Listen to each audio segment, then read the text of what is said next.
अलग अलग लग्नों में ग्रह अलग अलग प्रभाव देते हैं।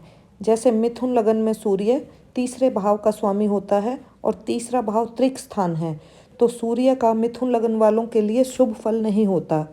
चंद्रमा मिथुन लगन में द्वितीयेश बन जाता है। चंद्रमा के स्वग्रही उच्च आदि होकर बलवान होने की स्थिति में धन, राज्य, कुटुंब में सम्मान आदि की प्राप्ति होती है।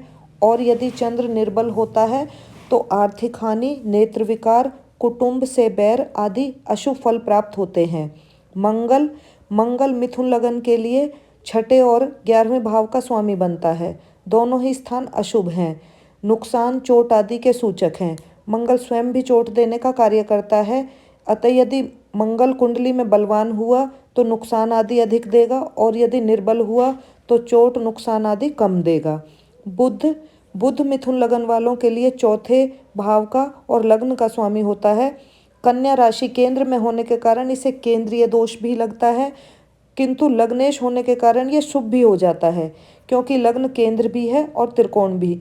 अतः बुध की बलवान अवस्था जनता प्रिय, मकान वाहन युक्त बनाएगी, और यदि बुध निर्बल अथवा नीच हुआ तो जनता का शत्रु, सुख विहीन, अस्वस्थ आदि अशुभ फल प्राप्त हो सकते हैं।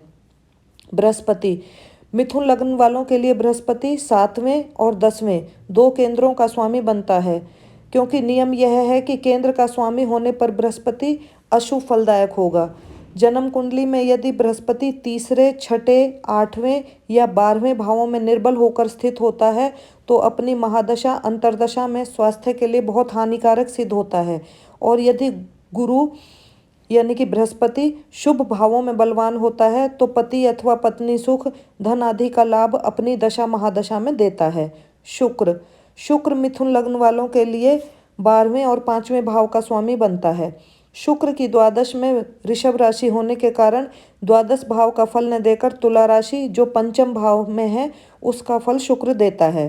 स्वग्रही अथवा स्वराशि उच्च अथवा मित्र राशि में होने पर शुक्र भाग्य सुख, विद्या व पुत्र आदि का सुख प्रदान करता है। और यदि सुख निर्बल अथवा पाप प्रभाव में होता है तो पंचम भाव संबंधी हानि जैसे पुत्र हानि, अल्प व अपूर्ण विद्या, दुर्भाग्य आदि दे देता है।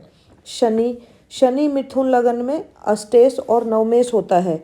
अष्टम भाव अशुभ भाव है और नवम भाव शुभ भाव है, किंतु शनि की मूल त्रिकोण राशि क्योंकि नवम में है, अतः बलवान होने पर शनि भाग्य सुख, पिता का सुख आदि नवम भाव से संबंधित शुभ फल दे देता है। और यदि शनि अशुभ या निर्बल हुआ तो पिता से कष्ट अथवा पिता से अनबन, भाग्य हानि आदि अशुभ फल देगा।